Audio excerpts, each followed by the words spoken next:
What is up, you guys? It is Kia T. Welcome back for another cup of tea. I obviously forgot to record the intro for the video while I'm back there editing it, so here it is. Now, let's get back to it.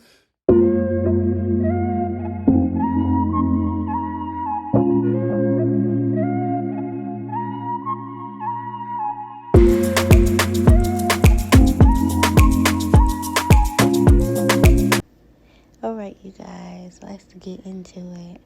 So today we are going to be making a vision board for 2023.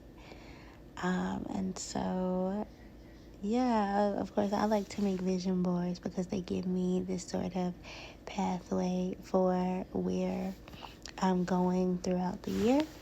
So reminding myself of like what my goals are and, things like that, the things that I want to achieve. I mean, you guys know, if you don't know what a vision board is, of course you can just go look it up.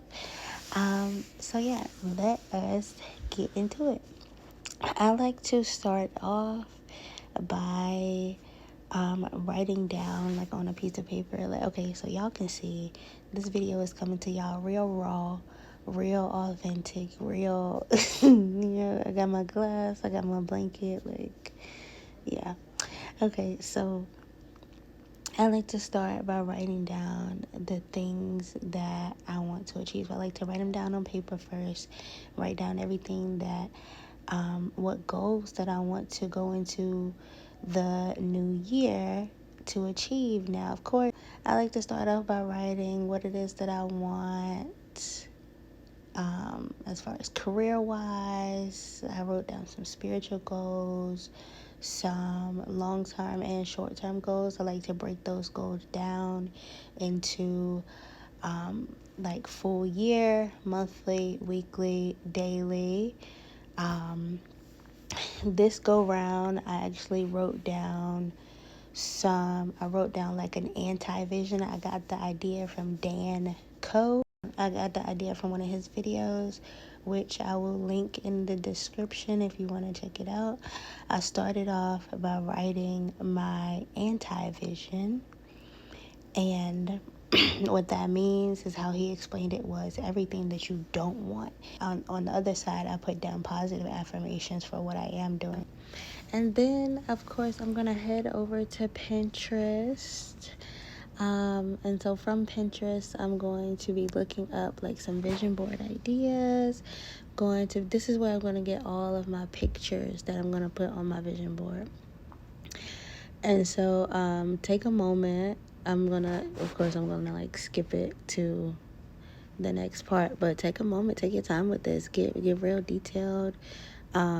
This is the fun part, you guys. So find all the cute pictures and quotes and all of the stuff that you want, and when you're if you're doing this along with the video, pause it and come back. I do not mind. This is the time for you to have fun. This is therapeutic, honestly. I spend all of my time, not all of my time, that's a lie. I spend a significant majority of my time on the pictures. You can come up here and get ideas for if you've never created a vision board before, look and see what the kind that you like. Me personally, I'll be making mine from scratch, but I like to come up here and look at the different ideas and things that people be having, give myself a little room. And then when you're done, we can head over to Canva. So I do all of my editing in Canva. I literally edit everything, all of my thumbnails, all of my wallpapers. My last vision board, I will include a picture on the screen. This is what it looks like for 2022. And so what you can do is you can type in iPhone wallpaper, and it'll bring up some templates for templates that you can use. We have a few down here. Like, if you like any of these, this is where you can start from. And to create your digital vision board, I'm creating mine for my phone. I have created some in the past for my desktop, but I'm doing the phone this time. But what I'm going to do is go from the home page. I'm just going to scroll over here and click on phone wallpaper so that I can create mine from a blank canvas. Usually when I create my vision boards, I give it, like, the first one I make is sort of like a first draft, like a template, because we change as the year goes on. As the year progresses, we change, our wants change, and there's nothing wrong with that. So I mean, this is just your first draft. You're getting it down, and that's okay. And so I'm probably going to end up going back to do some edits on it as the year goes on, but we're just going to go ahead and get it in there right now. I'm going to skip over this little part where all of the pictures are uploading, and so we can do that. Okay. Okay, so the first thing I like to do when I'm starting this process, I actually got the idea from someone I follow on Instagram, and I thought that it was a great idea. So I took a picture of myself. I chose this picture specifically because I was cheesing hella hard. And I placed it in the center of the vision board. And so when I add the rest of my pictures, like my goals and my wants and desires, I am then surrounded by them. That's just something, I mean, it makes sense to me. So, yeah. And, you know, I don't see a lot of vision boards with, like, people, like you yourself, like the the person who wants the desires on them. Like people don't put themselves on their vision board, but when you think about it, it makes sense because you want these things. So why not put yourself there, surrounded by the things that you want? I mean, of course the vision boards work because you're constantly seeing it, constantly putting the image in front of your mind. But why not take it a step further by seeing yourself surrounded by these things? It just makes sense. So, you know, you guys should try it and see. This is my first year trying it, and so I'm gonna see what the results will be because of that. And so then what I'm gonna do, just for like sort of a guideline or like a rough draft sort of, I'm going to add some text to here, which I'm going to remove later, but the text is basically kind of be like sectionated off. So I'm gonna add a section for career. I'm gonna add a section for spirituality and faith. I'm gonna add a section for lifestyle / my personal goals and things like that. And I'm also gonna add a section for health. Well, I guess I added health first. So, yeah. Yeah. And so once I have those 4 sections in, I'm just gonna put them wherever. Some things are probably just gonna bleed over into the other section. That's fine. It's whatever. This is not set in stone. It just is what it is for right now, just to give myself a bit of guideline. And so then now we're just gonna go ahead and start adding our pictures. This part I'm gonna speed up because it's a lot. And I don't want this video to be too long, but you just started adding pictures, having fun with it, playing around, resizing them, and just putting them and making it how you want it to look. And so you guys can watch me go through that process, and you can be doing it while you're watching me do it, or, you know, however. And so, yeah, just enjoy this little music while we create our vision boards.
All right, you guys, so I am basically done. Here I did some edits off camera. I forgot to record it, but here you see me adding some last minute touches. I'm gonna put a border around it. This is completely optional, but I'm gonna put a border around it and to sort of like seal it in, if you know what I'm saying. But yeah, I'm just doing some last minute edits for, again, I'll probably update this as the year goes on, but for right now, I think it looks pretty good. I think it looks pretty good. And so yeah, I hope you guys enjoyed this quick video, and I hope you have fun making your own vision board. The process is really fun. Clearly I was struggling right here, but do not forget to like, comment, and subscribe, you guys, and I hope you have a great day and a blessed new year.